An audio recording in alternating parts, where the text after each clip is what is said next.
que não saia daqui. Eu sou a Manola e hoje eu tô com a doutora Carol Aquino, médica ginecologista e obstetra, especialista em medicina fetal e também coordena um laboratório voltado para o atendimento da comunidade LGBTQIA+. Doutora Carol, muito obrigada por estar aqui. Obrigada pelo convite. Fico muito feliz de estar aqui com você. Eu falei errado alguma coisa? Acho que não. Ambula. Eu falei o quê? De novo ou não? Eu acho que foi. Mas Foi. tá bom. Qual a As diferença pessoas de um não vão. ambulatório para um laboratório?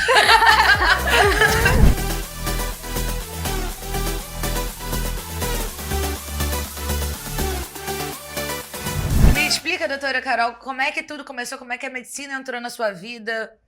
Então, na verdade, entrou de uma forma bem torta.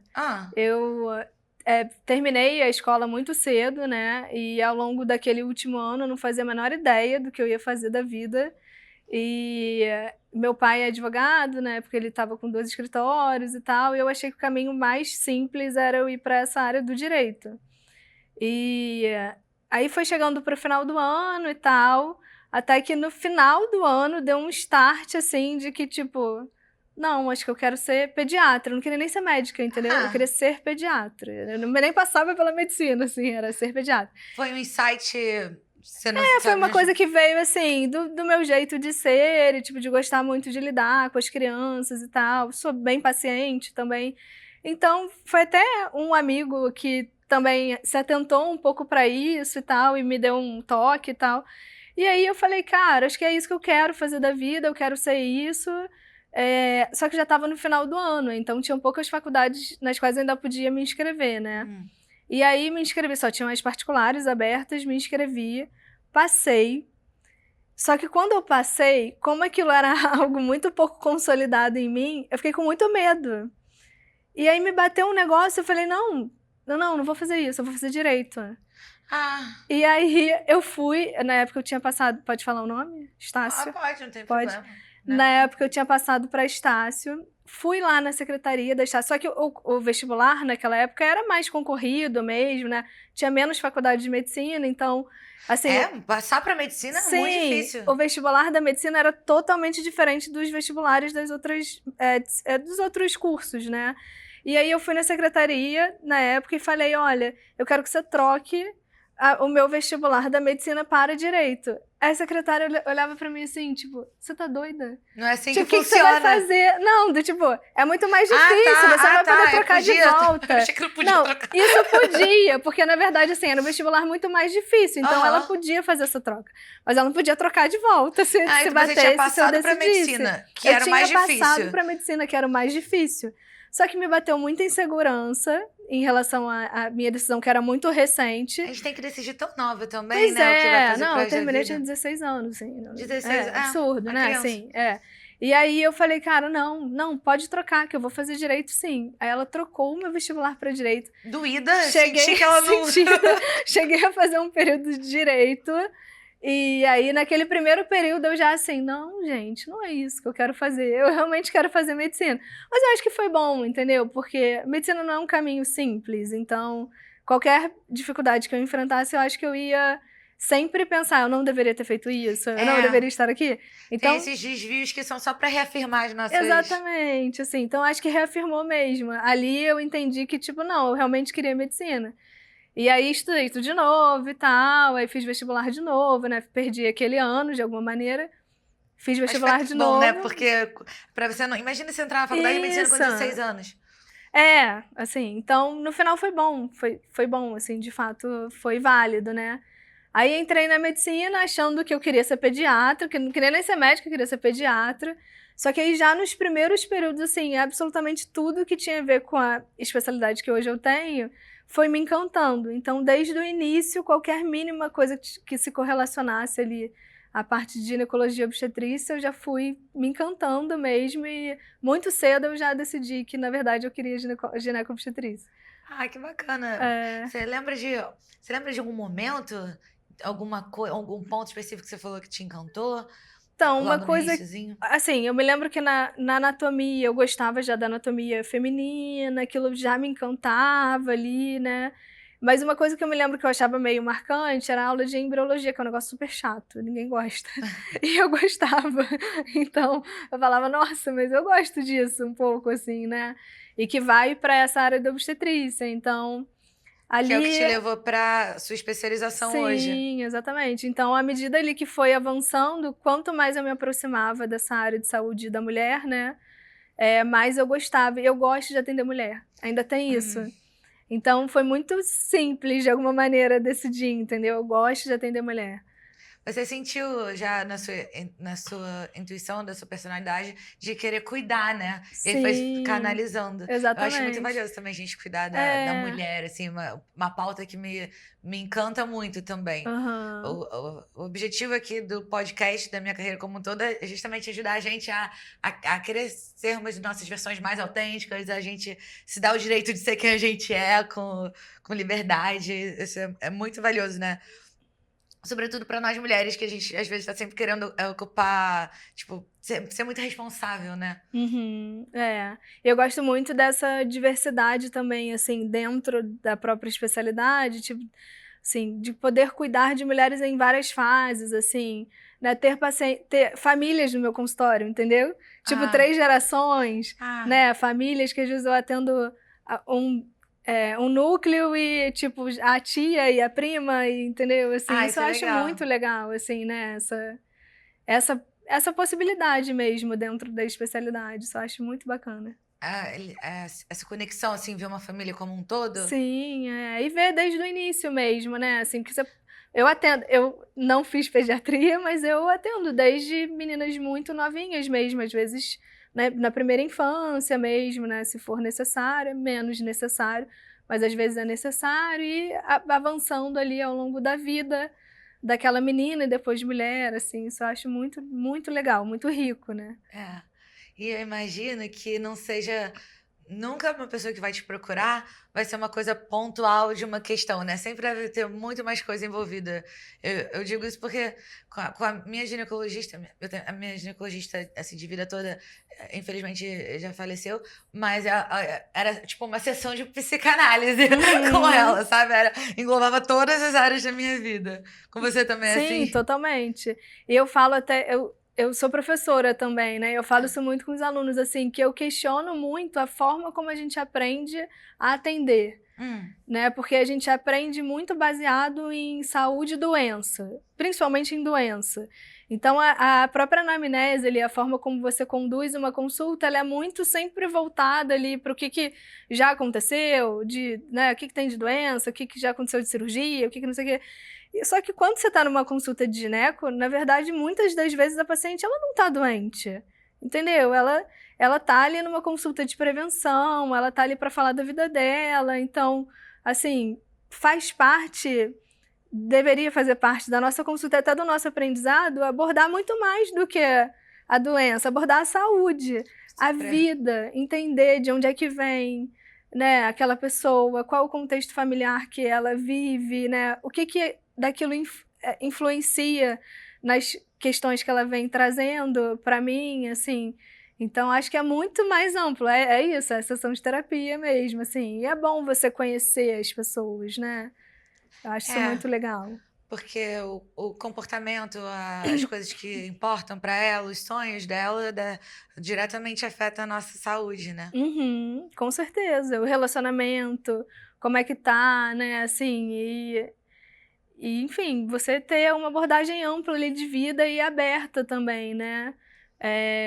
Recentemente eu comecei, recentemente eu digo porque foi uma coisa que eu iniciei no ano passado, mas eu iniciei a coordenação de ambulatório de LGBT, né, que ia mais, e o que eu observo é que isso já mudou muito a minha prática, assim, no próprio consultório com mulheres cisgênero, porque a gente é muito cis heteronormativo. É. E aí acaba que você, da mesma forma que você aprende a fazer uma anamnese muito baseada em doença, você também aprende a fazer uma anamnese muito baseada nas relações heterossexuais, né? Então, muitas das vezes, até a forma de você perguntar para a paciente sobre um relacionamento, enfim, sobre atividade sexual, né? Você não engloba todas as possibilidades disso acontecer. E Aham. quando você não faz isso, aquela mulher que não se relaciona com homem, né, com homem cis, ela já não se sente à vontade. Pra te falar nada. Acabou, a consulta acabou ali, entendeu? Entendi. Então, assim, é muito interessante que a gente vá realmente, como médicos, assim, né? E eu no papel também de formação, que eu vá abrindo esse espaço para diálogo mesmo, né? Com certeza. E como é que a gente abre esse espaço para diálogo? Não tendo preconceitos, não expondo preconceitos, você entendendo que as pessoas são diversas, as relações são diversas, pessoas iguais pensam diferente, agem diferente, e permitindo que aquela pessoa que está sendo vista por você se sinta respeitada, né, acolhida e à vontade. Né? Porque eu acho que esse é um papel muito importante nosso na ginecologia e na obstetrícia, assim, né? Respeitar os espaços das pessoas, assim. Até mesmo, por exemplo, quando vai alguém acompanhada por uma outra pessoa. Dependendo da relação que ali se estabelece entre elas, nem sempre aquela pessoa quer estar acompanhada, entendeu? Posso imaginar. E nem sempre ela... Ou, às vezes, ela quer estar, mas ela não quer estar 100% do tempo acompanhada. Então, a gente precisa ter esse olhar também de tipo, ó, eu vou intervir aqui. Então, eu vou deixar essa pessoa aqui um pouquinho, mas daqui a pouco eu vou pedir para ela esperar um pouco lá E fora. você que tem que ter essa sensibilidade, às vezes, de você sentir que ela não tá à vontade com... Nossa, é um olhar apurado de se ter, né? Exatamente. De que aquela pessoa não tá à vontade, ou que aquela pessoa, às vezes, pode querer me falar, me contar alguma coisa que ela não quer que aquela outra pessoa saiba, entendeu? Eu consigo imaginar inúmeras situações. Exatamente. Então, assim, né, muitas vezes, às vezes, em relação de mães e filhos, né, filhas, enfim, mas outras vezes em outras relações, né, que aquela pessoa precisa do espaço dela, que ele é um momento muito íntimo, e não é só íntimo porque a pessoa fica nua, é íntimo porque existem muitos assuntos a serem abordados, né, que são de foro muito íntimo, Claro. e que aquela pessoa pode não querer dividir. E ela não vai ter coragem, às vezes, de chegar e dizer para aquela pessoa que está ali acompanhando que ela quer o espaço dela. Então, eu tenho que ter esse olhar. E essa sensibilidade e esse cuidado também na hora de falar, olha, agora eu vou seguir aqui com ela um pouquinho, né? Daqui a pouco eu te chamo e tal. Ai, doutora Carol, isso é tão importante, porque imagina que uma pessoa que esteja num relacionamento tóxico, né, não vai conseguir falar isso e vai ficar com medo do que falar. Ou às vezes mesmo, tipo, sei lá, uma pessoa pode ter traído o parceiro e ela tem o direito de querer se cuidar, né, de qualquer forma, né? Não cabe um julgamento de valor e não vai conseguir falar do lado. Então, em inúmeras situações que... E às vezes, tipo, o apoio é importante, mas até a sala de espera. Exatamente, é isso, né? Aí a gente tem que ir sentindo mesmo, né? Até Nossa. onde vai aquele acompanhamento ali, né? Como é que a gente vai abordar? Não, eu imagino que particularmente nessa área de gestação deve dar espaço para muitos mal entendidos, porque imagino, às vezes a pessoa está grávida, está com uma pessoa acompanhada, que pode ser o que quer que seja aquela pessoa, deve ter várias ferramentas para você não dar a entender nada, sabe? Digamos, uma pessoa está acompanhada, pode ter médico que já fala, e aí papai, tá animado, sabe? Mas deve ter cuidados que a gente pode ter para ficar tudo neutro, ficar todo mundo à vontade, não sei. Sim, sim. Ter bastante cuidado com a comunicação, de forma geral, né? Não pressupor nada. Eu acho que esse é um primeiro ponto. Nunca pressupor nada, deixar ali que a pessoa te diga, né? Quem que ela é, quem são as pessoas que estão ali acompanhando ela e tal, né? Até que ponto que ela quer ir. Quando eu fico na dúvida, eu mesma, né? Se eu fico na dúvida se ela quer ou não me falar alguma coisa, ou se ela quer ou não que aquela pessoa continue ali, às vezes eu levo essa pessoa lá para outra parte do exame, eu falo, olha, quer que tire um pouquinho e tal, né, assim, e eu vou me virando ali, né, mas às vezes as pessoas também, coitadas, né, às vezes elas também não pensam muito, né, quem tá ali acompanhando às vezes tá tão, até numa situação de gestação, que eu observo, às vezes a pessoa tá tão eufórica com aquele bebê a caminho, né, aquele neném vindo ali, né, ou já chegando, né, ou ali, né, no caminho, ou mesmo já muito perto de chegar, que ela não percebe que ela também está ocupando um espaço um pouco invasivo, né? Então, É verdade. às vezes ela não percebe mesmo. Ela tá tão animada com o bebê nem é dela. Exatamente, isso aí é super comum. Mas pô, vai cortar a graça do... Deve ser bem interessante. Eu acho que vale, aproveitando, eu acho que muito dos preconceitos, das suposições e das... É falta de informação das pessoas. Tem muitas coisas que são convicções ou ignorâncias mesmo, mas acho que tem de ser muita ignorância que as pessoas têm no geral. Então, eu acho que podia ser uma boa oportunidade de a gente tirar várias dúvidas comuns que eu imagino que as pessoas tenham. Diferença... Tem até hoje gente que não sabe o que é cis trans, qual é a diferença de gênero para orientação sexual. Eu até anotei algumas...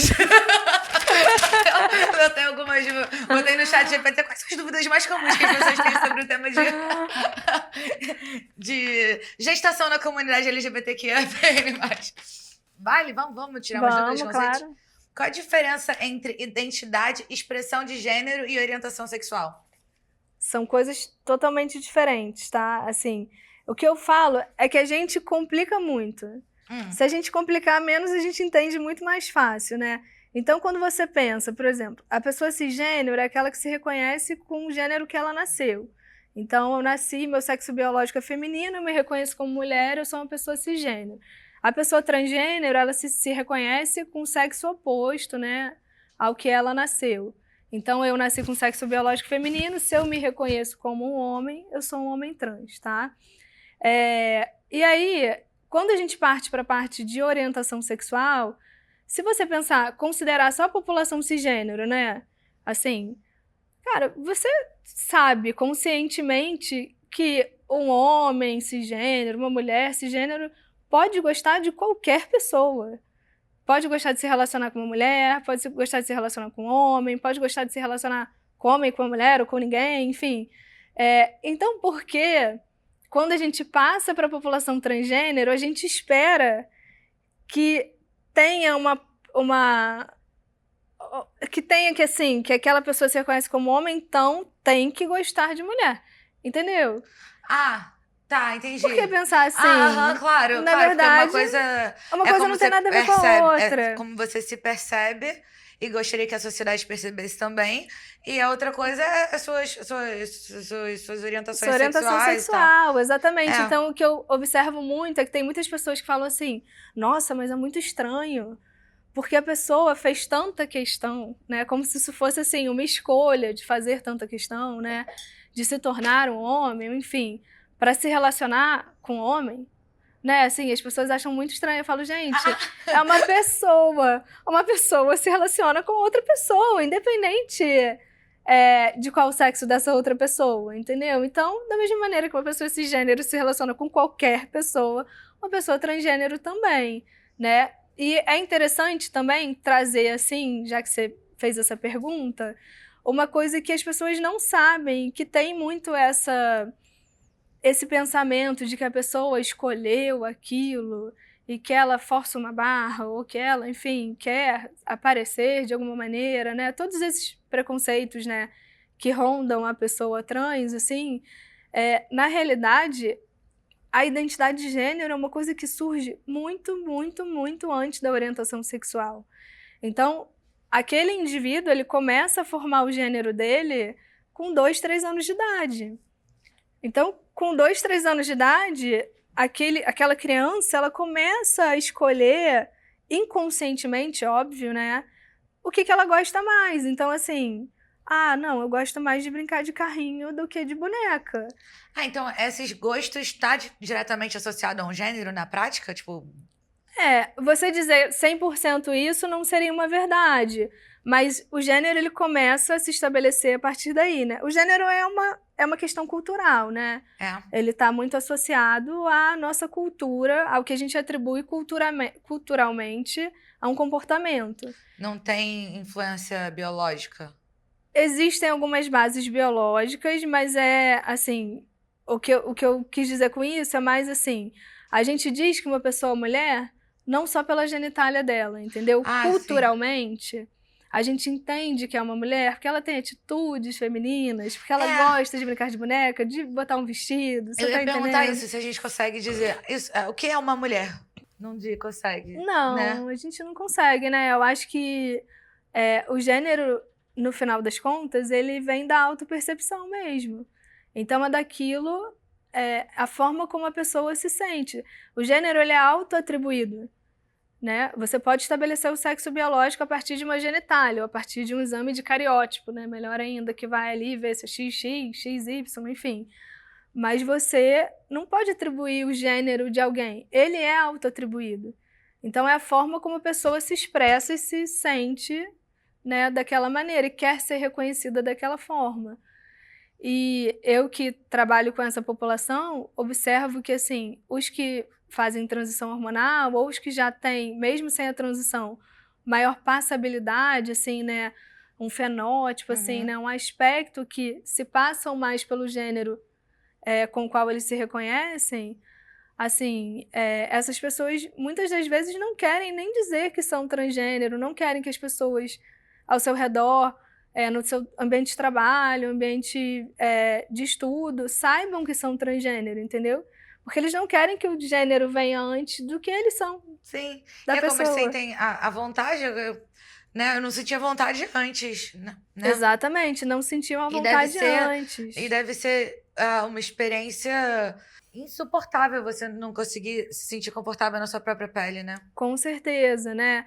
E é uma coisa que, assim, como essa questão do gênero, ela começa a ser formada muito cedo, desde a primeira infância, quando essa pessoa chega na adolescência, né, chega na puberdade, isso gera transformações que são difíceis, né, de você esconder, né? Surgem as mamas, é difícil de você esconder mama, né? Então, é uma coisa que realmente começa a gerar o que a gente chama de disforia, que é realmente um sofrimento psíquico mesmo. Eu ia te perguntar isso também, o que é associado a exatamente isso. disforia? Disforia de gênero, o que A é isso disforia de exatamente? gênero é esse sofrimento psíquico associado à incongruência entre o sexo biológico e o gênero com o qual aquela pessoa se reconhece. E a puberdade é um gatilho importante para essas disforias, justamente porque é quando surgem as mamas, é quando surgem os pelos, né? A genitália é uma coisa mais fácil de ser escondida, digamos assim. Tanto quando você pega a população transgênero, são poucas as pessoas assim que querem fazer a cirurgia genital, né? Não é a maioria. Tem um motivo específico para isso? Tem alguns motivos, né? Eu acho que passa por essa questão da própria disforia também, né? Uma coisa que é mais simples, às vezes, de você deixar ali mais escondidinho e tal. Mas tem muito a parte também de serem cirurgias mais novas, né? Deve ser uma cirurgia que deve dar muito medo de fazer. As consequências, as complicações ainda são muito recentes, assim, né? Nem sempre a forma final vai ser uma forma satisfatória ali para aquela pessoa, né? E isso é uma coisa que é, digamos, dentro da sua vida íntima, oficialmente talvez não atrapalhe. Exatamente, no relacionamento talvez não faça nenhuma diferença, uma pessoa né? que te ama do jeito que você é. Exatamente. Enquanto que a cirurgia das mamas é uma cirurgia muito mais buscada. Tanto pelos homens quanto pelas mulheres trans. Você performa, né? A mama tá muito associada a gente se sentir feminina, a feminilidade, né? Então você performa a feminilidade ou performa a masculinidade, né? Entre mulheres cis também, a silicone uma das cirurgias mais comuns, porque ela ajuda as mulheres se sentirem mais femininas, né? Sim. Então é natural que para as mulheres trans também isso iria ser importante, e para os homens trans também não ter, né? Isso iria fazer muita diferença. E como é que... Só para as pessoas que são intersexo? Então, mas, assim, o intersexo é uma outra parcela, né? Assim, são pessoas que têm questões genitais mesmo ali, né? Não sei, eu tô perguntando. Porque se fala, né? Tipo, tem normalmente as mulheres biológicas, por assim dizer. Acho que dá pra dizer que, né? Tipo, mulher tem a questão biológica, porque tem questão, né, de cromossomo e tal, e também é uma experiência social, né? Acho que dá pra dizer dessa forma. E parece que tem isso de você pode nascer com um pouco dos 2 cromossomos? Sim. Ou você começa no útero como embrião, todo mundo com X, aí depois você desenvolve outro X ou outro Y? Como é que é? Eu não sei como é que Existe uma questão ali no início mesmo, ali embrionária, né?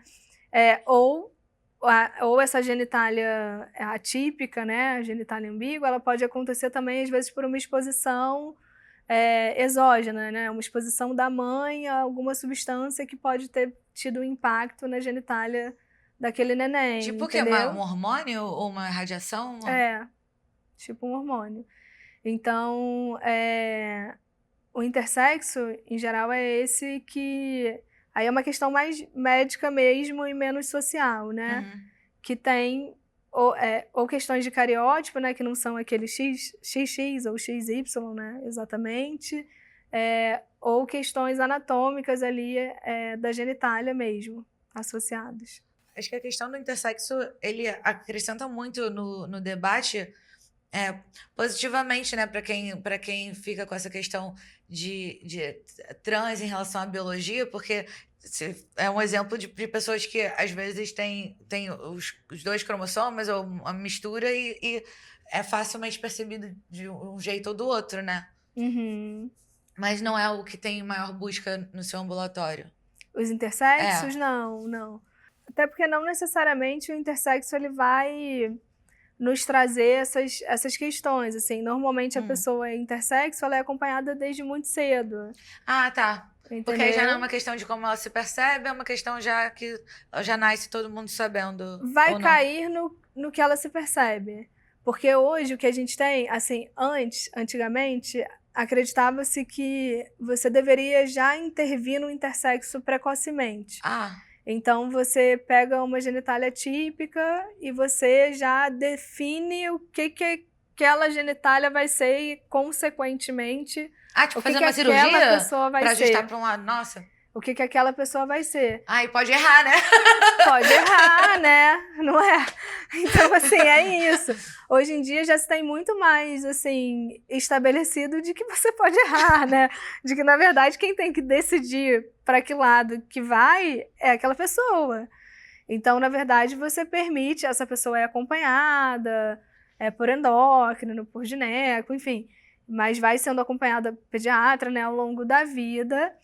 E ela vai estabelecendo ali ao longo da vida dela para qual caminho ela vai seguir.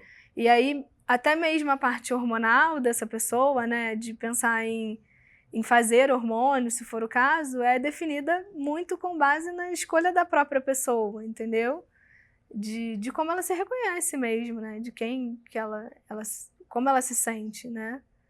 E, doutora Carol, como é que você percebe que uma pessoa tá com a maturidade a ponto de ter a clareza de como ela consegue se perceber? Porque você falou que é uma coisa bem nova, né? Digamos que você já começa na primeira infância com algumas coisas. Que idade você acha que a pessoa tem discernimento suficiente para ter essa clareza sobre si mesmo? Isso é complexo. Isso é complexo. Esse episódio inteiro. Esse episódio inteiro, isso é complexo. Esse episódio inteiro, assim, tipo, pegando um recorte, vai para um lado, vai para o outro. Isso é uma construção, né? Eu vou te falar como é que a gente conduz lá no nosso ambulatório, como é que eu penso também e reflito sobre isso.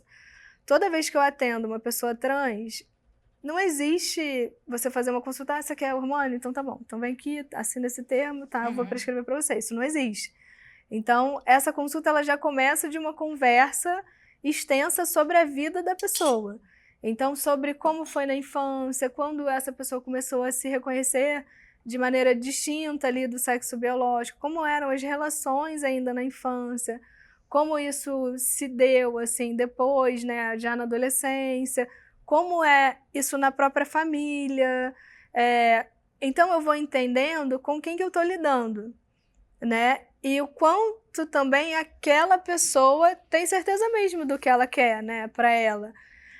Partindo disso, a gente vai para uma segunda etapa, que é entender qual é a expectativa da pessoa. Porque, assim, às vezes a pessoa ela vai buscando uma coisa porque, tenho amigos que buscaram, eu tenho, sei lá, conhecidos, hoje ali sobre isso na internet, mas ela vai com expectativa irreal. Então, precisa haver um alinhamento de expectativa, né? Eu preciso dizer para ela se ela vai ou não obter aquilo que ela está buscando. Pode dar um exemplo do que seria uma expectativa irreal? Uma expectativa... Eu vou te dar um exemplo contrário, Tá. Que a gente teve, que foi um caso bem interessante. Eu atendi um homem trans que começou a hormonização inicialmente em um outro local. E ele era um homem trans que, desde antes da transição, já tinha muitos pelos no corpo. Muitos. E que depois, quando foi pra gente, ele referiu isso. Eu conversando com ele, ele veio pra gente porque estava muito incomodado com os pelos no corpo. Era uma transição masculinizante, né? Então, a gente estava fazendo um hormônio que faz com que surjam mais pelos. E era uma coisa que já o incomodava antes. Então, assim... ele queria ser mais masculino com menos pelo. Ele não era aquilo que ele queria. Aí eu perguntei pra ele, né? Eu falei, tá, mas assim, quando você começou, o que você estava buscando? Né? Quando você quis hormonizar, o que você buscava? O que você queria? O que você pensou na ocasião? Assim, O que ele esperava ver fisicamente? Qual que era a nele? expectativa, né? Porque esse é um efeito colateral da medicação. Então, é um efeito que, se é uma coisa que me incomoda, eu tenho que entender que se eu posso ter outras coisas, mas eu tenho que entender que eu vou ter isso, ou que eu não quero ter isso, e botar na balança, né? E aí ele virou pra mim e falou que, na verdade, ele só não queria menstruar. E assim, não preciso usar testosterona pra não menstruar, entendeu? Assim, eu não menstruo. Exatamente, não precisa, entendeu? E fazer uma coisa que fizesse com que ele não menstruasse não tornaria necessariamente mais feminino, né? A gente tem maneiras de fazer isso. Então, essa foi uma quebra ali de, cara, a gente precisa alinhar a expectativa antes e entender o que essa pessoa está buscando. Isso para tudo. Eu acho que quando a gente fala de contracepção, de reposição hormonal de menopausa, de transição hormonal, né, assim, de gênero mesmo, a gente precisa entender o que o nosso paciente está buscando. Então, esse é um exemplo. E um outro exemplo é, por exemplo, assim, a pessoa, não, eu quero muito ter barba. Esse é um assunto complexo, porque, assim, a barba... Tem homem cis que não tem. Tem homem cis que não tem. A barba, ela depende muito de um componente genético. Então, aquele homem, ele precisa ter receptor para ter barba, entendeu? Então, não importa o quanto de testosterona que eu faça para esse homem, se ele não tem uma genética que predispõe aquela barba a aparecer, ela não vai aparecer, entendeu? Entendi. Então, é isso. Eu acho que sempre ali no início a gente tem que alinhar. Pode acontecer isso, pode acontecer aquilo. O que você está disposto, né, a encarar? Né? Isso que você quer? Como é que você está se sentindo, né, em relação a isso? E aí, a terceira etapa seria a gente entender se essa pessoa ela tem alguma contraindicação. Seja uma contraindicação médica ali, né? Tem uma doença importante que contraindique o uso daquele hormônio, ou mesmo ela não está num momento psicológico bom, né? Assim, a gente sabe que o hormônio pode interferir ali um pouco na forma como ela lida com o mundo, né? Então, eu sempre faço esse rastreio, assim. Lá no ambulatório a gente aplica até uma escala de saúde mental para ajudar a gente a entender mesmo se aquela pessoa ela tá num bom momento ou se ela tá num momento de instabilidade, que não seria positivo a gente começar ali. Como é que funciona uma escala de saúde mental? Existem várias, né? A gente aplica algumas escalas lá, tá? Uma delas é essa, que é a que eu acho que é a que mais baliza esse início da hormonização. Então, a gente aplica uma escala que é uma escala que a gente fala de rastreio. É um teste de rastreio. Então, são várias perguntas que os nossos pacientes respondem, né? E que, no final, geram uma pontuação dizendo se aquilo se parece com uma depressão ou se não, se é leve, se é moderado, se é grave. Perguntas do tipo, como é seu humor, se você tem pensamentos ruins, exatamente, com que frequência. Exatamente. Tipo então, assim, essa é uma escala que, como é uma escala de rastreamento, ela é uma escala que ela é aplicada para o tempo mais recente, então para as 2 últimas semanas, tá? Então, eles respondem ali como que naquelas 2 últimas semanas eles vêm se sentindo e tem exatamente assim, né? Questões relacionadas ao humor, questões relacionadas a mesmo até a ideação suicida mesmo, né? Assim, tentativas de automutilação e tal. Isso tudo tem que ser incluído nessa decisão, né? Porque a gente vai fazer uma medicação que pode impactar diretamente no impulso. O hormônio, ele pode impactar o comportamento também? Sim, pode impactar também o comportamento. No sentido de testosterona te deixar mais agressivo? Pode. Ou mais impulsivo? Pode acontecer, de deixar mais agressivo, de deixar mais impulsivo. É testosterona mesmo que usa? Aí tem algumas testosteronas, né? Para masculinizante é a testosterona. Aí tem alguns tipos e aí a gente vai selecionar de acordo com o perfil do paciente, entendeu? Mas é exatamente isso, assim, a gente tem um termo de consentimento onde eu faço a leitura, discuto cada ponto com o paciente sobre riscos, benefícios, efeitos colaterais, efeitos esperados, o tempo de efeito esperado, porque quem está buscando às vezes quer tudo para ontem, né? E aí a gente vai ver que, assim, o efeito máximo, às vezes, vai demorar 5 anos para acontecer. 5 anos. Entendeu? 2, 3, depende do que a gente está falando, né? Tem que ter paciência, né? Paciência. O que eu sempre falo é que, assim, transição hormonal é como a puberdade, né? A gente não tem um corpo infantil e no dia seguinte a gente tem um corpo adulto. Isso não acontece dessa maneira, né? Aqueles caracteres, eles vão surgindo ao longo do tempo. Aquilo leva alguns anos, né, para se concretizar num corpo adulto mesmo.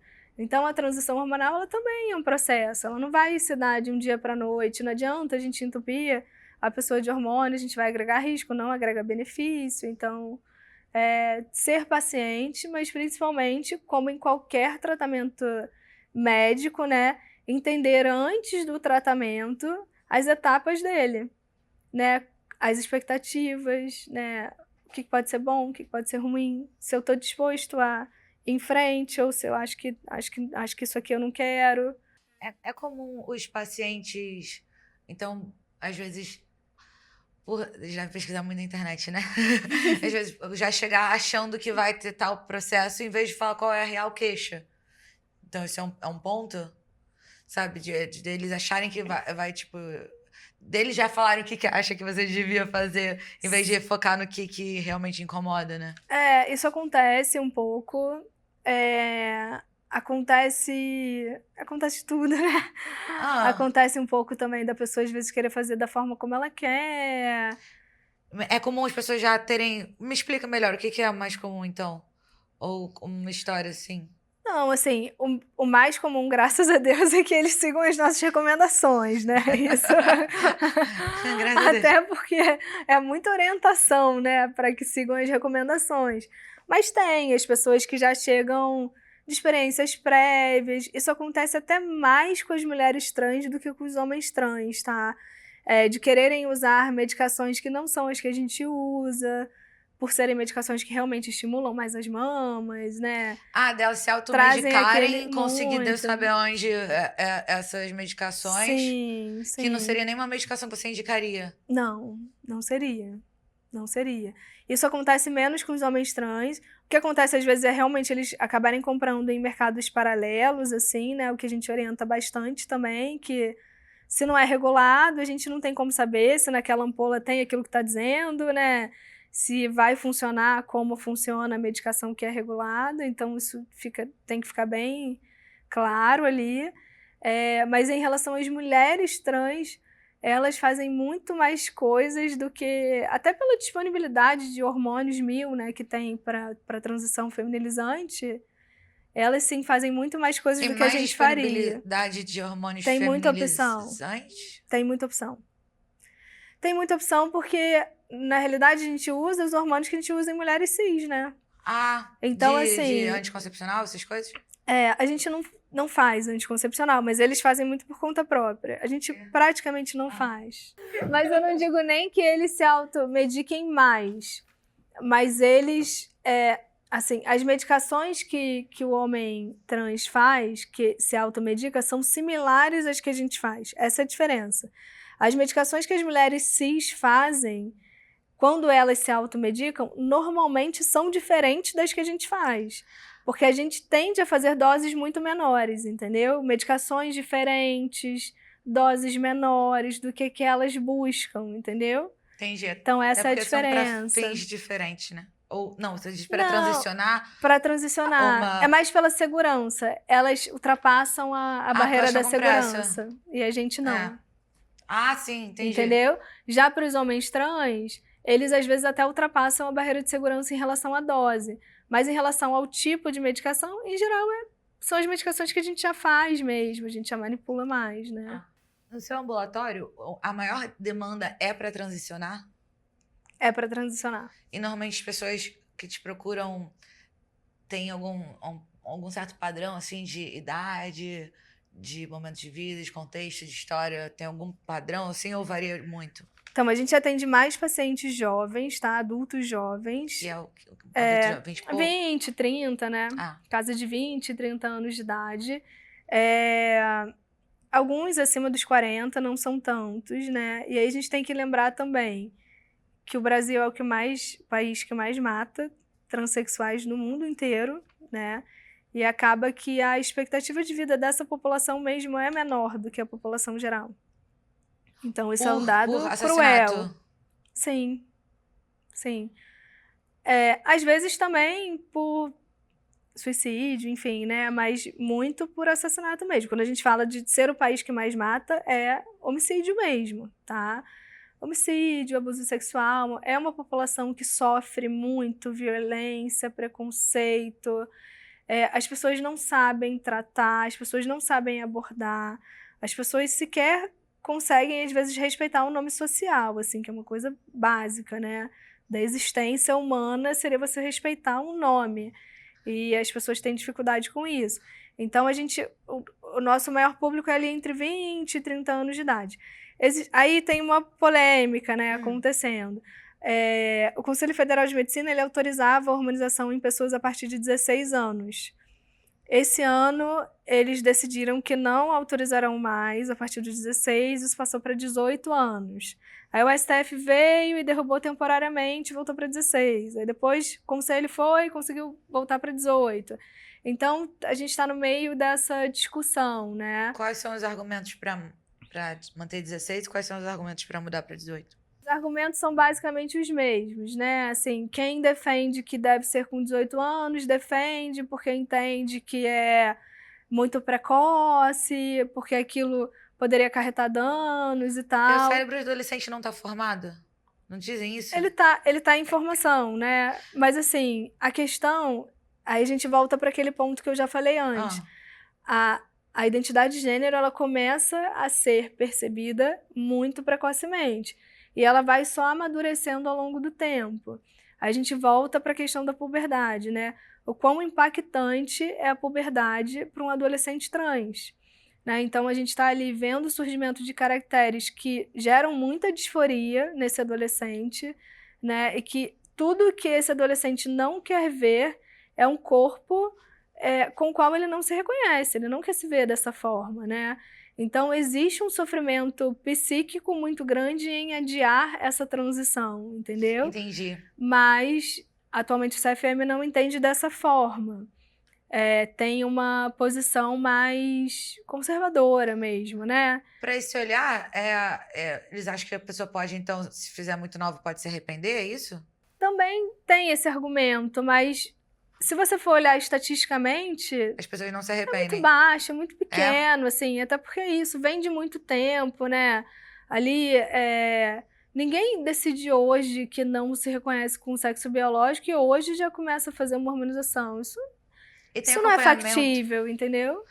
E nessas transições, além do acompanhamento, digamos, é porque você mesmo falou como é uma questão, não sei se o termo seria holística, né? Tipo, você vê a vida da pessoa como um todo, né? Uhum. Porque é uma mudança 360.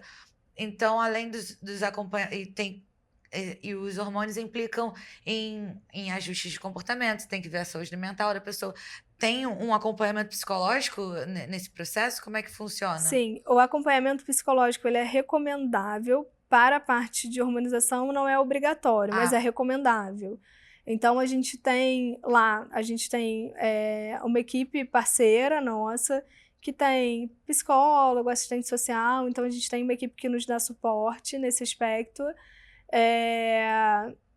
Mas quando a gente pensa em cirurgia, aí esse acompanhamento se torna obrigatório efetivamente. Então, para uma pessoa fazer cirurgia, ela tem que ter pelo menos 2 anos de acompanhamento multiprofissional, ali bem descrito. Prévio à cirurgia. Prévia à cirurgia. Mesmo no contexto privado, não estou nem falando só de SUS. Mesmo no contexto privado, isso é obrigatório. Então, o que você está explicando é que, independente da situação, não é uma coisa que as pessoas fazem de impulso, como podem Não. algumas pessoas defender essa questão de se arrepender e tal. Não. Que é um processo de anos. Sim, é um processo de anos, não é do dia para a noite. As transformações também, elas não são transformações que acontecem do dia para a noite. O arrependimento, dizer que ele não vai acontecer em ninguém, não, isso não existe na medicina. Pode sim acontecer em alguém, mas é a minoria, sem dúvida nenhuma, é a minoria que tem algum arrependimento. E existem efeitos que são reversíveis, né? Existem sim alguns que não revertem, mas existem aqueles que são reversíveis com o término, a interrupção mesmo do hormônio. Então, a gente auxiliar ali em uma escolha consciente, estar amparado, né, no que nos suporta ali. O que eu falo, a gente entende como muito importante a aplicação da escala, né, de saúde mental. A gente entende que isso nos ajuda ali a triar alguém que possa, às vezes, não falar isso diretamente para a gente, mas demonstrar ali através daquela escala que não está tão estável, né, para tomar essa decisão e tal. E é isso, ter paciência. Se a gente entende que, seja por motivos de saúde física ou de saúde mental, aquela pessoa ainda não está preparada, a gente conversa e fala, olha, não é o momento agora, né? Pode ser um momento depois, assim, né? A gente pode tentar ajustar aqui e ali, a gente pode tentar agir dessa maneira ou de outra e tal, para chegar o melhor momento da gente fazer, o mais seguro. Doutora Carol, aproveita a oportunidade, então, pra gente... Conta pra gente o que é um nome social, quem pode pedir um nome social, como pedir um nome social e a importância de um nome social. Pensando assim, porque tem gente que deve nem saber o que é isso. Porque às vezes a gente preenche um formulário na internet e aparece ali, né? Deve ter gente que nem sabe. Exatamente. O nome social é um direito de qualquer pessoa, tá? Qualquer pessoa que entenda que não deve ser chamada por aquele nome estabelecido ali na certidão, né? Tem direito a um nome social. E além de ter direito a solicitar além de ter direito a ter um nome social, né? Isso a pessoa pode simplesmente informar ou até mesmo pedir um documento que contenha um nome social, ela precisa ser chamada pelo nome social. A partir do momento que essa pessoa sinaliza isso, ela precisa ser chamada por esse nome. E aí, mais uma vez, eu falo que as pessoas dificultam muitas coisas, né? Na realidade, qualquer pessoa com quem você se relaciona, né? Eu tô falando especificamente de um atendimento médico, mas pode ser em qualquer relação da sua vida, né? Qualquer pessoa que você encontre, que você não conheça, qualquer pessoa nova no seu caminho, né? A melhor maneira de se referir a essa pessoa seria perguntando como ela se chama. Com né? certeza. Como E a você gente se faz chama? isso com as pessoas, com todo mundo. Por exemplo, se eu conheço qualquer pessoa, a pessoa vai falar: eu te chamo de Manolo, eu te chamo de Manu, te chamo de Manuel, como é que você prefere? Tipo, é uma coisa muito básica. Não é? Isso é muito básico, né? Então é isso, começar por aí. Então, como você se chama? Como é que você quer que eu te chame? Né? E a partir do momento em que você percebe ou intui, ou a pessoa sinaliza de que existe uma questão ali de transgeneidade, enfim, você também pode e deve perguntar sobre os pronomes dessa pessoa, né? Então, quais pronomes... Tranquilo, super tranquilo. Na verdade, assim, todas essas pessoas sabem exatamente como elas querem ser chamadas, né? E até um medo que as pessoas têm, né? Mas eu não sei usar pronome neutro. Tem gente que prefere ser chamada de pronome neutro ou... Na verdade, essas pessoas, elas preferem ser respeitadas, entendeu? O que eu observo na minha prática é que, assim, elas não vão ficar exigindo de você que fale um pronome que você não sabe falar. Mas elas querem ser respeitadas. Então, elas querem que você as chame pelo nome que elas têm, que elas escolheram ter, que ainda é um nome social, ou que mesmo elas já retificaram, né? Já conseguiram retificar isso judicialmente, né? E pelos pronomes que elas escolheram. Então, assim, se essa pessoa, mesmo tendo um fenótipo, né? Uma aparência feminina, se ela se reconhece como homem, quer ser chamada por ele, dele, é assim que você vai chamar. Pronto, é só não ficar, né, pensando demais, assim, né? É simples, né? Então, como é que você quer que eu te chame? Como você prefere que eu te chame? Né? Então, assim, quais são seus pronomes? Quais pronomes você prefere que eu use? Ah, tá, ele, ela. Às vezes eles colocam, né, o pronome neutro junto, mas, assim, se você não sabe usar isso bem, em geral, tem um outro pronome ali para você usar que você sabe usar bem, entendeu? Então, assim, eles estão muito mais preocupados em ser respeitados, né, do que com qualquer outra coisa. E dentro do campo médico, o que a gente já evoluiu nesse aspecto? O que ainda falta evoluir? Eu entendo que o seu ambulatório é muito importante justamente porque eles podem não se sentir acolhidos em outros lugares, né? Então, o que você sente que já melhorou nesse aspecto e que ainda precisa mudar? A gente não evoluiu quase nada. Do ponto de vista de saúde, quase nada mesmo. Na faculdade de medicina não toca nesse assunto? Não toca nesse assunto. Na realidade, eu comecei o ambulatório justamente porque não se toca nesse assunto. Você dá aula nesse ambulatório? Eu dou aula, dou. Na Souza Marques? Eu dou aula na Souza Marques, eu dou aula na minha especialidade, né, de ginecologia e obstetrícia, atendo pacientes em ginecologia e obstetrícia, e comecei um ambulatório associado a um projeto de pesquisa para poder viabilizar, né, o início do ambulatório. E para o ano que vem ele já vai se tornar um ambulatório para os alunos todos da graduação. Ai, que então, ótimo. todos deverão, né, rodar no ambulatório, justamente para que esse assunto se torne um assunto que eles minimamente conheçam, assim. Imagina, poxa, um médico formado, ele não sabia o que é cisgênero, transgênero, homem trans ou mulher trans, né? Como é que ele vai acolher? Não tem como, assim, isso não é falado. Eu fiz 6 anos de medicina, eu fiz 3 de ginecologia e obstetrícia, 1 de medicina fetal e fiz 2 anos de mestrado. Então, são muitos anos de formação. Eu posso contar nos dedos de uma mão quantas vezes a gente falou sobre esse assunto. Em todos esses anos de formação, nos dedos de uma mão.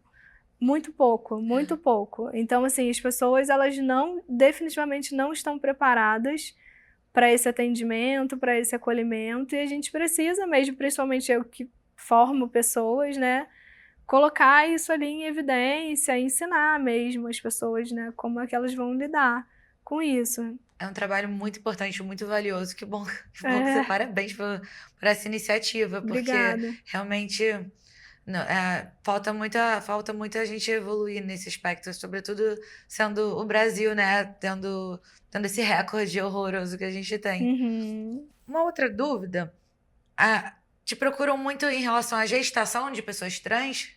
Não. Não, é mais para transicionar? É mais para transicionar. Não procuram muito, porque na verdade não tem muito mesmo, assim, mesmo você avaliando o contexto público e privado, né, não tem tantas gestações de pessoas trans, assim. Existem pessoas trans que sim querem gestar. A transição, ela não impede uma gestação, mesmo em uso de hormônio. Esse hormônio ele não é anticoncepcional, ele pode ter um impacto sim, na ovulação ou mesmo na fertilidade, que pode ser um impacto temporário ou definitivo. Então, sempre antes do início da transição, esse assunto tem que ser abordado também, né? Se essa pessoa ela tem desejo ou não de gestar, seja naquele momento ou seja futuro, e se esse for um desejo, né? Aquela pessoa já pensar num congelamento mesmo. É o que é indicado? Isso, é indicado. Pra ter essa é indicado segurança. Antes do início, porque embora a gente saiba que muita gente reverte, tem gente que até mesmo pode engravidar durante esse processo de transição, mesmo em uso do hormônio, ou mesmo até pessoas que usam há muito tempo podem engravidar, não é uma garantia, né? Pode haver um impacto definitivo. Então, esse aconselhamento sobre fertilidade ele tem que vir antes do início, né? Então, antes de começar qualquer coisa, se existe ali um desejo, então eu aconselho, olha, então é melhor congelar óvulos, né? Ou congelar esses espermatozoides, né? Fazer esse congelamento. Mas não tem muita demanda porque o enfoque do seu ambulatório é outro? Ou é porque não há muito desejo de gestar mesmo? Não tem muita demanda mesmo, assim, não é um público que venha muito para nós, mas que nem vem muito para nós e nem vai muito para nenhum outro lugar, assim, né? Não é um uma público preferência. que muitas vezes não tem essa preferência, quando tem, ele está pontualmente em um lugar ou outro, mas que não é tanto assim. O que a gente pega mais, né, são casais cisgênero, né? Assim, 2 mulheres, por exemplo, engravidando, isso a gente pega. E esses casais... Tem todas as outras letras. Todas as outras letras, E esses casais, eles engravidam de muitas formas, né? Assim, então, às vezes, ali na clínica, né? Direitinho, fazendo uma fertilização e tal, uma inseminação. E às vezes é de outras maneiras, né? Com doadores que eles conhecem. Então, existem várias formas de formação de família dentro dessa população. Mas aí, sendo doador que conhece, aí porque aqui, até onde eu sei, para você doar oficialmente como doador, tem que ser anônimo, não? Aí a gente está falando das vias legais, né? A gente está falando de clínica, de fertilização, vias legais. Mas existe uma coisa que acontece nessa população que é a inseminação intrauterina caseira. Então, eles às vezes têm grupos de doadores mesmo, assim, né? E fazem inseminação caseira. Entendi. Entendeu? Assim, isso não é regulado, obviamente a gente não indica isso, mas a gente precisa saber orientar quando um paciente vem com essa demanda, entendeu? Porque nem sempre a gente vai conseguir que o paciente não faça, né? Aquilo que ele quer enfim, fazer. que ele quer fazer. Mas aí consegue fazer. Então, quando isso não é possível, a gente, enquanto profissional de saúde, não sou médico, né? A gente precisa adotar uma estratégia de redução de dano. Então, assim, eu não vou impedir que essa pessoa faça uma inseminação caseira. Então, o que eu posso fazer para reduzir o dano? Orientar a testagem, né? De fazer teste de sífilis, de hepatite, de HIV, né? Orientar ali os cuidados em relação ao material, né? Assim, ter cuidado para ser um material que é descartável, que é limpo, entendeu? Assim, então a gente vai adotando uma estratégia ali de redução de dano mesmo. Em relação a ISTs, como é que a gente está no Brasil? A gente aumentou? A gente abaixou? A gente tem muita IST e muita sífilis. O Rio de Janeiro, assim, tem muita, muita, muita sífilis. Eu atendo muita gestante cisgênero, né? E tem muito, infelizmente, assim, tem muito. A gente trata muita sífilis e ainda tem muito caso de sífilis. Sífilis é o maior problema hoje em dia? Sífilis é o maior problema. A gente tem hoje, para o HIV, pensando no HIV, a gente tem a PrEP. A PrEP e a PEP, né? A profilaxia pré-exposição e após-exposição. Explica o que é cada uma e como pode ser usado cada uma. Explico. A PrEP é a pré-exposição. Então, existem grupos, eu não gosto muito dessa expressão, né? Mas de comportamentos de risco. Grupos que estão mais expostos, né? Que têm mais relações desprotegidas, mais relações anais em especial, vários parceiros, né? Múltiplos parceiros, enfim, existem grupos de pessoas que têm maior exposição ao HIV e para esse grupo entende-se que é interessante, já que eles se expõem mais, fazer uma profilaxia pré-exposição. Então, nada mais é que você fazer um antiviral mesmo para HIV antes da exposição, de forma que isso diminua muito o risco de contaminação nessas relações desprotegidas. É um remédio que você toma todo dia? É um remédio preventivo. De uso contínuo para prevenir. Exatamente. Caso você se exponha ao vírus. Exatamente. Você não vai... O vírus não... O que acontece? Existe uma chance muito menor de você contrair o vírus. Você não contrai o vírus. Tá. Então, como se tivesse um remédio de uso contínuo preventivo. Isso, exatamente. Essa é a profilaxia pré-exposição. E a PrEP. Essa é a PrEP. E a pessoa consegue aonde? O SUS.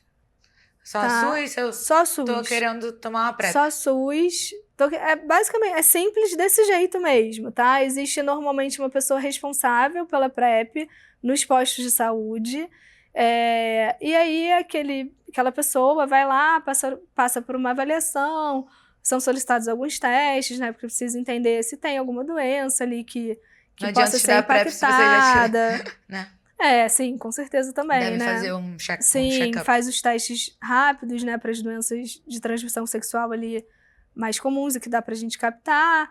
E aí, assim, tudo certo, inicia a medicação. E existe a PEP, que é essa, por mais que você não esteja familiarizada com o nome, a gente já conhece há mais tempo, que é a pós-exposição, que é aquela que a gente dá também para pacientes, por exemplo, que sofreram violência sexual. Entendeu? Então, assim, aquela pessoa se expôs. A PrEP você toma... A PrEP é o pós. É aquela pessoa que não toma PrEP, foi exposta numa relação sexual a esse risco do HIV, e aí faz a medicação no pós, já depois da relação acontecida. Uma pessoa teve um acidente sexual por qualquer motivo, uma coisa horrorosa, ou só, né, só qualquer motivo... ela vai no SUS e fala, eu tive um acidente sexual, eu quero tomar uma PrEP porque eu tô com medo de ter ficado exposto a alguma coisa. Na verdade, a vítima de violência sexual, a abordagem é um pouquinho diferente porque ela não consiste só na PrEP, né? Ela consiste em outras coisas. Ela não pode, digamos, uma pessoa que... uma pessoa tirou a camisinha no meio do sexo, ou só transou bêbado e não transou com camisinha por qualquer motivo. Ela não pode pedir só uma PrEP ela pode buscar a PrEP. Mas não vão deixar ela tomar só a PrEP? Vão deixar ela tomar a PrEP. Tem que tomar todo... vão deixar ela tomar a PrEP. Mas quando a gente pensa em profilaxia pós-exposição, assim... Na realidade, todo mundo pode ter todas as ISTs, né? Mas quando a gente pensa em violência sexual, existe um protocolo bem estabelecido para violência sexual. Então, esse protocolo não consiste só na profilaxia de HIV, tá? Ele consiste também na prevenção de outras ISTs. Então, a gente não faz só o antiviral para o HIV, entendeu? Essa pessoa, enfim, vai receber ali mais medicações. Mas tudo pelo SUS, tudo no SUS mesmo. Aí, duas dúvidas em relação a isso. É porque outras doenças, outras ISTs, por exemplo, a sífilis, nesse caso, a pessoa levaria uma injeção, né, de bezetacil. Sim. Só que se ela não tomasse numa pós-exposição, e amanhã ou depois ela descobrisse que ela tem sífilis, o que ela teria que tomar era uma injeção de bezetacil também, não é? Ou não? Então, depende do tempo, né? Depende do tempo? O que eu quero dizer assim, que outras ISTs, ela pode contornar depois. Talvez uma questão de HIV seria a maior preocupação no caso de uma exposição. Sim, seu pensamento faz todo sentido. Então, uma pessoa poderia querer não tomar toda esse protocolo e optar só por uma PrEP, ela consegue fazer isso? Olha, não sabe, depende do humor que tiver a pessoa lá, né? O hospital não é prisão, né? A gente não manda ninguém, não obriga ninguém a fazer nada. Mas a gente orienta. No caso de violência sexual, você não vai conseguir sequer rastrear aquela parceria, né? Você não faz a menor ideia Na verdade, sobre eu acho que a gente não rastreia status, nada. Porque se você vai ser o amor da sua vida, vamos lá fazer um examezinho rapidinho, a pessoa deixa de ser o amor da sua vida em 2 segundos. Então, acho que nada é rastreável. E essa é uma questão que eu acho uma pauta que me incomoda muito, porque eu sinto que o pessoal foca muito nessas questões de violência sexual, mas acho que a maioria das vítimas de violência sexual, elas não querem chegar e falar que passaram por uma violência sexual, elas só querem correr, tipo, que nem você falou num outro momento, como é que é? Contenção de danos. Elas não querem, tipo, até porque se você prova que você teve violência sexual, você não prova nada, então eu acho que ela só quer se prevenir de ter ainda mais malefícios com o trauma que passou, né? Com certeza. Muitas vezes elas não querem conversar sobre isso, né? Às vezes elas não querem nem levar isso à frente, né? Porque elas querem, às vezes, só fingir que aquilo não aconteceu, né? Seria mais fácil, né? Fingir que aquilo não aconteceu. Isso é uma coisa Mas eu já não sei se nem vale entrar nesse assunto. Por exemplo, quando falam de descriminalizar o aborto para estupro, o que eu penso em relação a isso. Aí vai provar um estupro como, sabe? Não, mas pra estupro já é descriminalizado. Mas aí como é que vai provar um estupro, entendeu? Então, mas você não precisa provar o estupro. Então aí pode ser qualquer coisa. Pode ser qualquer coisa. É. Mas esse é um gap ali. Esse é uma coisa que realmente pode ser qualquer coisa. Se você Então chega... não é só pra estupro, sabe? É como se qualquer pessoa faz. Então, mais ou menos. Então acho que podia já liberar pra qualquer coisa. Existem alguns documentos, sim, mas eu tenho muita essa opinião, tá? Também. Existem alguns documentos que a pessoa que sofre violência sexual, ela precisa preencher quando ela engravida e deseja fazer um abortamento. Então, assim, ela não precisa fazer um boletim de ocorrência, ela não precisa comprovar que aquele estupro aconteceu. Isso nem Não? faz sentido, não, ela não precisa. É, porque eu ficava com essa dúvida. Não precisa.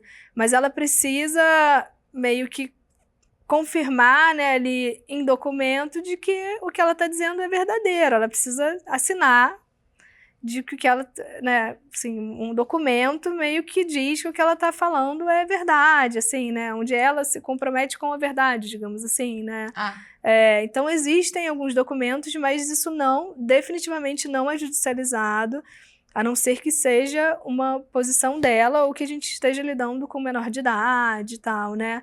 Mas se ela não desejar levar isso à frente, isso, eu digo judicialmente falando, né, do ponto de vista de delegacia e tudo, isso não vai à frente. Isso é notificado por nós, mas é uma notificação que é para o sistema de saúde. Aquilo vira um número, então a pessoa, vira uma estatística, entendeu? A pessoa falar que teve uma violência sexual no SUS, por exemplo, na hora de tomar uma PEP ou uma profilaxia pós-exposição geral, ela não quer dizer que ela vai ter que responder por isso judicialmente ou dar continuação a isso judicialmente. Não.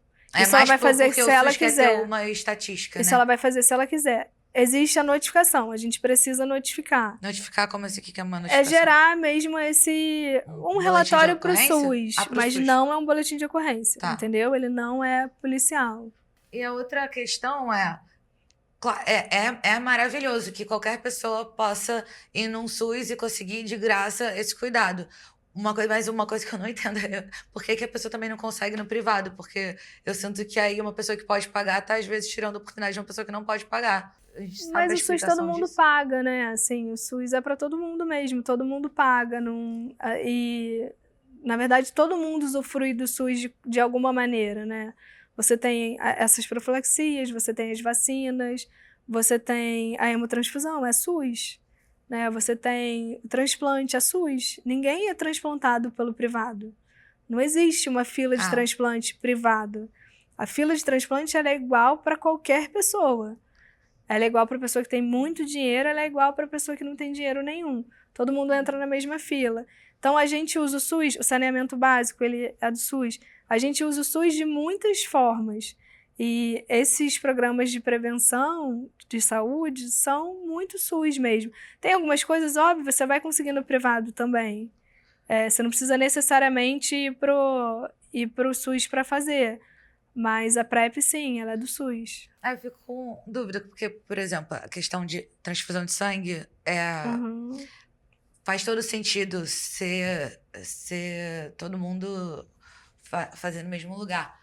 Mas porque é uma questão de como posso dizer, é limitado a quantidade de sangue, né? Agora, um remédio não é uma coisa limitada. Então, eu não entendo por que tem essa restrição. Porque precisa ser acessível para todo mundo. Não, mas poderia ser acessível para todo mundo e outras pessoas pagarem. Isso não ia deixar de ser acessível para todo mundo. Isso que, entendeu? Ou não tô sabendo explicar? Não. Tipo, algumas pessoas pagarem pelo remédio e não passarem pela não irem. Tipo assim, uma pessoa que é no privado ligar pra ginecologista dela e falar que quer tomar uma PrEP, uma PEP e pagar por aquilo. Porque, por exemplo, bom, não sei. Acho que outras questões de saúde se faz isso, apesar do SUS também oferecer. Aí eu fico em dúvida, porque eu fiquei achando que talvez seja só para uma questão de ter as estatísticas organizadinhas. Pode ser que passe um pouco por isso também, mas se a gente for pensar nas doenças crônicas, né, mais prevalentes, mais importantes, se é que eu posso colocar dessa maneira, todas elas têm subsídio do SUS. Então, se você pega uma hipertensão, você tem várias medicações que são de farmácia popular. Isso, quem está bancando de alguma forma, isso é o SUS, entendeu? Quando você pega um diabetes, a mesma coisa, farmácia popular. Então, você pode pegar aquela medicação no posto de saúde, mas você também pode pegar aquela medicação numa grande rede farmacêutica por um custo ínfimo, né? Assim, porque o SUS está subsidiando isso. Essa questão do HIV é interesse mais do que de qualquer outra pessoa que seja uma doença controlada, é um interesse do SUS, né? Que é um interesse maior do que qualquer outra entidade de que o HIV seja uma doença controlada. Hoje se tornou uma doença crônica. O paciente ele usa aquela TARV, né, terapia antirretroviral, e vive. Vida normal. Vive, né? Até sem aparecer no exame de sangue, não é? Tem algumas pessoas que conseguem regredir isso, não? Na verdade, é o que a gente chama de carga viral indetectável, né? A carga do vírus vira indetectável. Com o uso da terapia antirretroviral. Como você pega uma hipertensão, né? O paciente se trata e ele vive, né? Ele vive muitos anos, assim, né? Pega um diabetes, se trata e vive muitos anos, vive bem se tratar direitinho. Então, para essas doenças crônicas que acometem, né? Que o HIV se tornou isso, né? Que antes era uma doença que matava muito e matava rápido. Para essas doenças que têm esse potencial de gravidade, que podem acometer muitas pessoas, é de interesse do SUS, de muito interesse do SUS, que as pessoas não morram disso. A prevenção, ela gera menos custo do que o tratamento, imagino. né? Então, é isso. Eu sinto que devia ser cada vez mais falado isso. Acho que as pessoas não sabem o suficiente, sobretudo dessa questão de exposição pós-sexo. Acho que as pessoas não têm essas informações suficientes. Vale a gente falar aqui que tem uma questão de 72 horas, né? Depois da situação. Sim. Que depois deixa de ter eficácia, né? Sim. Em relação a quem usa PrEP como prevenção, como é que é esse remédio? No sentido de qualquer pessoa pode tomar, ele é um remédio que tem efeito colateral, tem algum risco envolvido em usar ele a longo prazo? Então, existem grupos específicos, né, que são selecionados, né, são, digamos assim, aptos para uso da PrEP, justamente porque não tem remédio livre de efeito colateral. E a gente está falando de um antiviral, né? Então, a gente pode ter impacto em função renal, a gente pode ter impacto em função hepática, né, função do fígado. A gente pode ter alguns impactos ali ao longo do uso da PrEP. Por isso, qualquer pessoa que faça uso de PrEP é também acompanhada. Então, ninguém chega lá e fala, quero uma PrEP, saio daqui com a minha PrEP, acabou, recebi e vou embora e não volto nunca mais, né?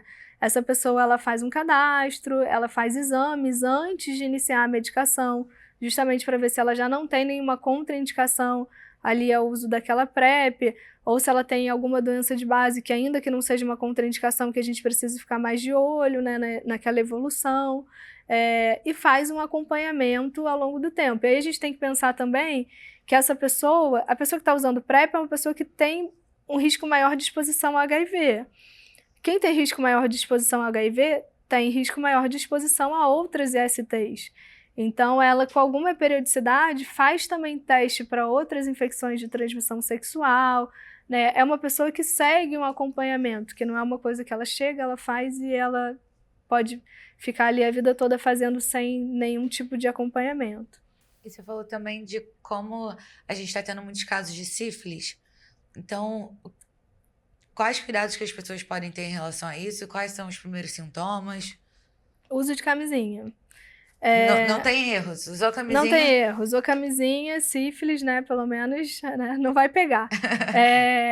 A gente pega muita paciente sem sintoma, tá? Na gestação, em especial. Na gestação?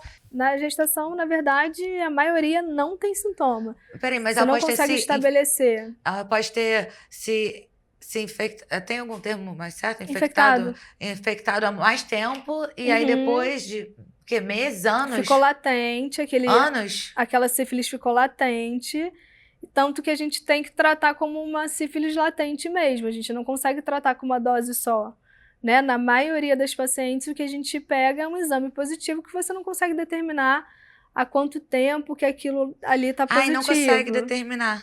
Não consegue E a determinar. grávida A não não pode ser que ela tomar. tenha lesão.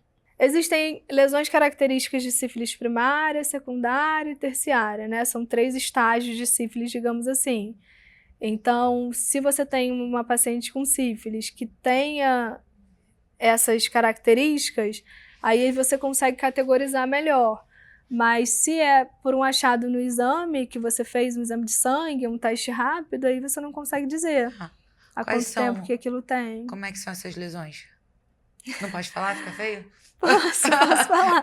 A lesão de sífilis primária é uma úlcera, né? Uma úlcera genital indolor. Por isso que passa desapercebido, porque a pessoa pode ter uma úlcera genital, não olha a genitália, não dói, não sente nada, aquilo passa, ele vai embora. Uma úlcera não sangra? Não sangra, nada acontece. Então, assim, ela pode chegar e ir embora sem que a pessoa perceba que ela teve a úlcera genital. Ah, tá.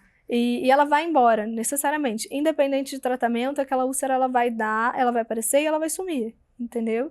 Então, por isso também que a gente pega muita sífilis sem lesão, porque a doença aconteceu, foi pouco sintomática ou nada, e ali, depois de um tempo Sífilis que é você um pegou. vírus, né? Sífilis não é um vírus, uma é uma bactéria? bactéria. Você trata com penicilina. Ah, é? É. Desculpa.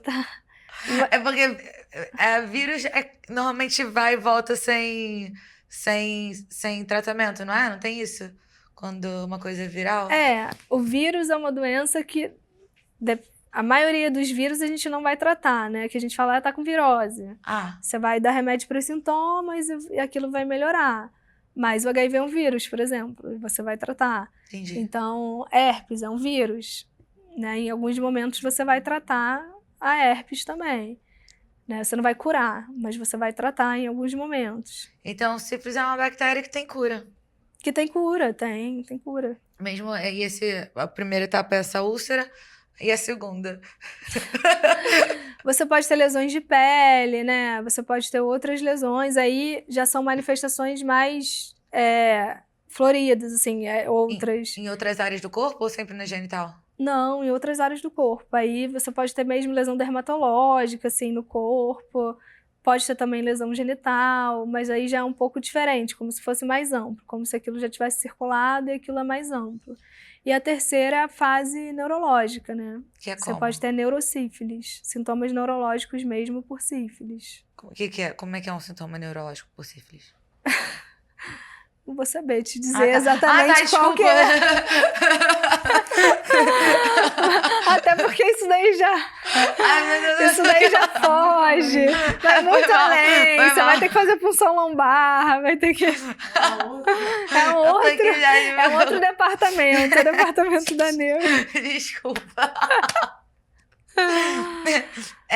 E grávida pode tomar injeção de bezetacil? Tem que tomar. Na verdade, a não grávida pode, às vezes, não tomar injeção. A grávida sempre vai tomar injeção, mesmo que ela tenha alergia à injeção, ela vai tomar injeção. Olha só. O benzetacil, né, é a única medicação que atravessa a placenta e trata o bebê. A sífilis ela é extremamente perigosa para o neném.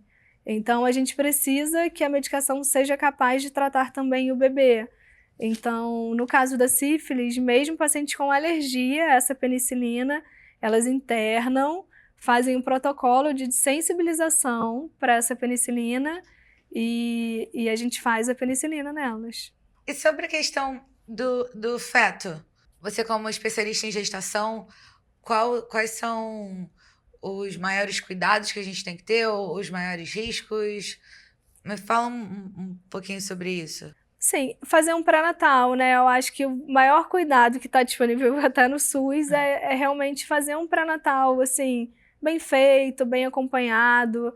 O pré-natal, ele é capaz de realmente prevenir e tratar a maioria das doenças, a maioria dos problemas que aconteceria numa gestação. Eu não sei nem se pode falar isso, mas eu acho que pode. Não sei se você chegou a ver de um caso recente de um bebê de 6,5 kg que nasceu no Nordeste. Não vi, mas... Ah, você não Caramba, viu? 6,5 kg. É porque ficou super em evidência essa história desse neném de 6,5 kg, né? Assim, nenhum bebê nasce com 6,5 kg sem diabetes gestacional. Não nasce, não tem bebê de 6,5 kg nascendo sem diabetes gestacional. Então, falaram muito sobre o parto dessa mulher, que essa mulher foi um parto normal. Foi parto normal? Que não tem nada de normal, né? Numa gestação com bebê de 6,5 kg. Ela sobreviveu? Ela teve uma hemorragia, teve lacerações graves, o bebê foi naturalmente para UTI, que já iria com 6,5 kg, independente da via de parto, mas falou-se muito sobre o parto. E, na realidade, esse problema, ele é um problema de muito antes, ele é um problema do pré-natal, né? Nenhum bebê deveria chegar no termo da gestação, né? Chegar no tempo de nascer com 6,5 kg. Ele podia ter sido feito uma cesárea antes, é isso? Não, ele podia não ter chegado a 6,5 kg. O que a gente faz no pré-natal bem feito é não deixar o bebê Ganhar ter esse peso? 6,5 kg, entendeu? E isso você faz diagnosticando diabetes, conduzindo bem esse diabetes, então fazendo monitorização dessa glicemia, entrando com insulina se for necessário. E naquelas pacientes com uma descompensação importante, internando essas pacientes, fazendo um controle hospitalar e principalmente indicando um parto no momento oportuno, no melhor momento para a mãe e para o neném, e pela via oportuna também, a depender do que a gente está lidando ali. Acho que esse é o maior papel do pré-natal, seja para diabetes ou seja para qualquer outra doença. Diabetes gestacional é muito comum? Muito comum. Muito comum. É muito prevalente. Aumentou o índice de diabetes gestacional? Na verdade, eu tenho... Assim, eu não sei te dizer estatisticamente se de fato aumentou ou se a gente está diagnosticando mais. A gente, sem dúvida, está diagnosticando mais, né? Os métodos diagnósticos evoluíram bastante e a gente está conseguindo ter mais pacientes com acesso ao pré-natal. Que bom. Então, a gente está fazendo muito mais diagnóstico. Além disso, existe também um certo componente genético e comportamental, né? Então, hoje a gente tem pessoas mais obesas, que vão estar mais predispostas a diabetes, tanto gestacional quanto não gestacional, né? A gente tem muito mais pessoas com história familiar, porque as pessoas estão menos saudáveis, né, do que se era antes. Então, essa história familiar por si só também é um fator de risco ali para aquela mulher desenvolver um diabetes na gestação. Então, sim, temos muito diabetes e muita hipertensão. Sabe uma coisa que me ocorreu quando você falou? Eu não sei se foge muito do assunto, mas você falou no estudo todo de medicina faltou o cuidado com as questões das pessoas trans e entre outras coisas, né? E uma outra coisa que eu não fiz medicina, né? Mas que me falaram que também uma coisa que falta muito na medicina, às vezes é falar sobre nutrição, sobre alimentação básica, sabe? Tipo, às vezes vai muito para a questão de remédio e não para a parte preventiva, de que é tão tratamento, não de mais prevenção. valioso. Muitas das coisas de hipertensão, diabetes, acho que as maiorias das causas de mortes evitáveis que a gente tem hoje em dia seriam evitadas com cuidados básicos de comportamento, de alimentação, né? Mas também falta isso. Não digo nem só eu penso na educação médica, porque os médicos podem orientar isso, mas na nossa educação como cidadãos, como um todo, né? Sim, com certeza. A gente vê como culturalmente as pessoas têm hábitos, né, que elas relacionam às vezes até a boas práticas e no final não são, né, hábitos alimentares, assim, que elas às vezes acham que aquilo é uma coisa benéfica e no final você vê que não é. E falando do diabetes especificamente, né, eu sempre, quando eu faço um diagnóstico de diabetes gestacional, eu sempre trago algumas tabelas de alimentos, assim, por exemplo, né, para que aquela paciente, antes de ter uma orientação com um nutricionista, né, que é o ideal, profissional que é estudado para isso, de fato, para que ela tenha um entendimento que nem tudo que ela acha que é bom é de fato bom. E nem tudo que ela acha que é ruim é de fato ruim. Então, se você pega, por exemplo, uma tapioca, tem alto índice glicêmico. Quando você compara o arroz e o espaguete tem menor índice glicêmico do que o arroz, entendeu? Olha só. E isso não é, a pessoa não pensa dessa forma, né? Você pega um aipim, por exemplo, tem alto índice glicêmico, né? Então, nem sempre a pessoa, ela tem muitas vezes não tem, né, esse conhecimento, e ela vai pelo que ela acha, né? Pelo que ela ouviu falar, ou pelo que ela aprendeu em casa, enfim, né? Ou pelos hábitos que ela já segue. E não é óbvio, né? Não é. E aí um post de Instagram pra mudar totalmente o conceito da pessoa, né? Ela nunca mais querer... Eu lembro de uma época que, goji berry, todo mundo queria comer goji berry, não é chia, aí todo mundo vai comer chia. Então é muita desinformação também que a gente recebe e muita tendência, muito modismo em relação à alimentação, né? Com certeza. Doutora Carol, tem alguma coisa que você acha que a gente deixou de falar que seja importante nesse tema? Então você vai ter que voltar mais vezes, porque acho que não deu pra cobrir tudo de uma vez. A gente nem conseguiu chegar na sua vida pessoal. Mas eu sou a pessoa mais low profile que existe. Eu falo, gente, imagina, né? Eu sou a médica jovem sem Instagram. Isso já é muito louco, né? Assim, eu mesma me cobro disso um pouco, que eu falo, eu deveria, né, ter mais atenção a isso, porque isso hoje é importante, né, para as pessoas. Mas, ao mesmo tempo, eu falo, gente, a medicina já me toma tanto, né? Posso imaginar. O cuidado, né? Hoje a gente tem WhatsApp, isso também te toma, né? E eu fico, caramba, né? Tanta... E tem uma coisa para além disso que eu acho muito interessante, é assim, que quando vem uma paciente para um médico sem Instagram, né? Eu tô falando da minha própria experiência, tá? Assim, Claro.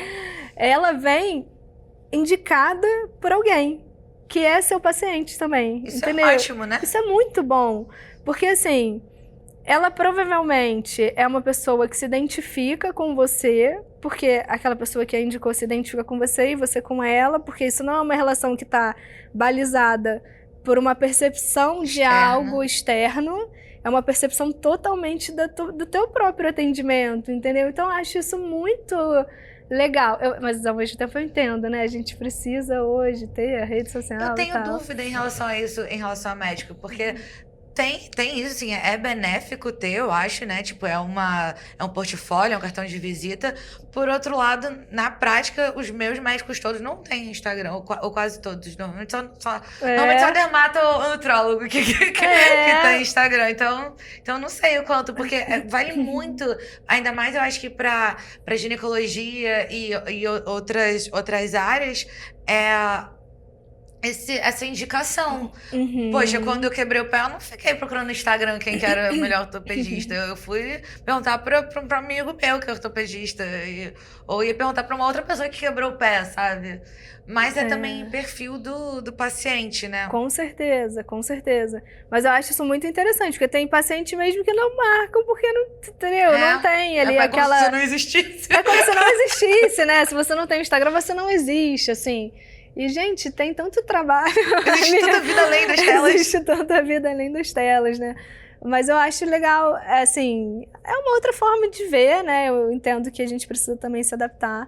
Mas existe essa outra forma de ver, de uma medicina que é feita devagar, né? Com atenção. Exatamente, é slow medicine mesmo. A gente chama assim. Chama. Existe esse termo. E é mesmo, essa medicina do cuidado, do momento, do olho no olho, da atenção, né? Eu sou muito pró, tudo slow. Porque eu já sou muito agitada com tudo. Então, dá muita ansiedade tudo isso. Então, eu acho que até o que você falou da gente ter, da importância para tudo na vida, a importância da nossa expectativa. A gente quer o quê? Para quê? Então, qual é a melhor estratégia para isso, né? Dependendo do que você quer como médica, talvez o Instagram seja uma boa estratégia, talvez talvez seja só uma coisa só pra te perturbar, sabe? Então, Uhum, então é. vale o cálculo, porque o nosso tempo é muito valioso. Eu falo, gente, 15 minutos eu não consigo dar nem bom dia pro paciente. Eu preciso... Essas consultas são longas? São longas, são longas. 1 hora, às vezes. Se é uma paciente, por exemplo, eu já tive uma paciente de pré-natal que a gente conversava tanto Aham. que eu falava assim, você não pode pegar outro horário que não seja o último. Porque a gente precisa poder conversar, entendeu? A gente precisa desse tempo. É, E aí eu falava, sempre pega o último horário, é sempre no último horário. que aí não tem pressa. Que aí não tem pressa mesmo. Eu gosto de conversar, as consultas são sempre de pelo menos 1 hora ali, né? Programadas para 1 hora. E é isso, pra gente poder falar sobre a vida, poder entender todos os aspectos da vida e não só a doença, né? Porque passou do tempo da gente cuidar só da doença, Com né? certeza, é a pessoa. É, A minha médica mesmo do pé, ela sempre fala assim, eu não cuido de pé, eu cuido de pessoas que machucaram o pé diferente. isso né? aí. E esse cuidado com o humano é a beleza da medicina, eu acho, sabe? Esse olhar esse olhar pra gente que tá assim, para além da doença que a pessoa tem, né? Uhum. E é muito lindo a sua preocupação, essa sua paixão por esse cuidado todo. Adorei muito a nossa conversa.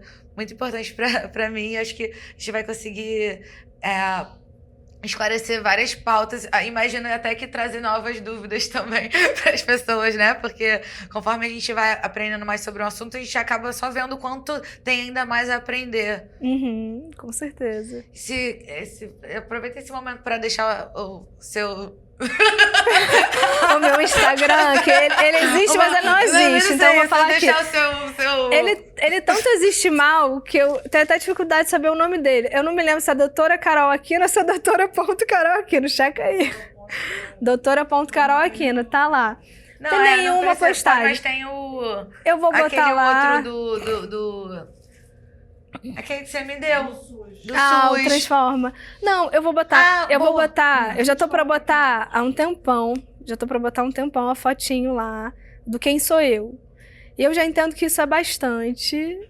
E talvez seja suficiente. É só para as pessoas te acharem. Sim, não, mas Aliás- é bom botar outras coisas também, botar, né, entrevista, legal. As coisas principais, né?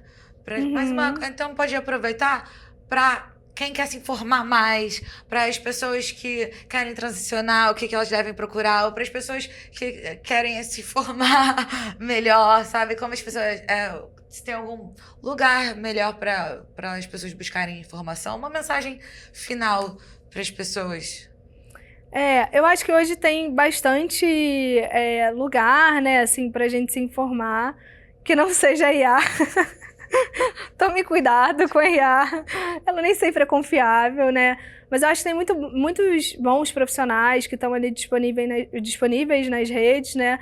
Mas, sobretudo, a gente se amparar em uma pessoa que nos passe confiança, nos traduza confiança. Então, assim, pegar um profissional que a gente confia, ir nele, ter uma discussão bem orientada, ali, um debate, né? Claro, você pode ter lido sobre aquilo antes, né? Isso enriquece a consulta até. Mas entender ali isso, né? Quais são os limites do Google, quais os limites da IA. Eu acho que o que mais pega hoje é isso, né? Verdade. Às vezes, muitas dessas informações, assim, eu acho que mesmo os médicos usam IA, a gente usa IA, mas eu, pelo menos, assim, eu tento usar a IA de uma forma muito consciente e responsável. Então, se eu vou buscar uma informação numa inteligência artificial, eu preciso que ela me dê a fonte da informação. Eu peço também. Então, sempre pedir a fonte da informação, porque uma coisa é o que diz, né, uma fonte ali que não teve muita pesquisa, evidência e tal, né? Outra coisa é ser, de fato, baseado num grande estudo, numa evidência importante, né? Então, sempre usar a IA de uma forma consciente e, se for possível, escolher um profissional com quem você se identifique, que te passe confiança, né? Com quem você tem abertura para tirar dúvidas, para discutir qualquer coisa, qualquer assunto. Acho que fundamental é isso. Quando isso não é possível, né, não deixar de qualquer maneira de buscar o atendimento em saúde, buscar a prevenção, buscar esse cuidado. O pré-natal é disponível no SUS, em qualquer lugar. Na parte de... Aí eu vou vender meu peixe, Claro, né? vai. Na parte de atendimento LGBTQIA+, o Transforma SUS ele é aberto, então existe um link para o qual o paciente consegue mandar uma mensagem pelo WhatsApp e dizer que manifestar o desejo de agendar uma consulta. É um serviço gratuito, tá? Então estamos aqui, estamos abertos. Maravilha, muito obrigada, doutora Carol. Eu que agradeço muito. O Freeway Flores e nosso eu parceiro. vou até você. Muito obrigada. Obrigada, pode deixar. Obrigada, foi muito bom. Obrigada, tudo bem. Se você chegou até aqui, se inscreve no canal Que Não Saia Daqui, no nosso Instagram, @Que Não Saia Daqui, no meu Instagram, @Eu Sou Manola. Estamos aqui com episódios novos toda quarta-feira, 7h da noite. E até semana que vem. Beijo, tchau, tchau. Tchau, tchau. Obrigada, pessoal.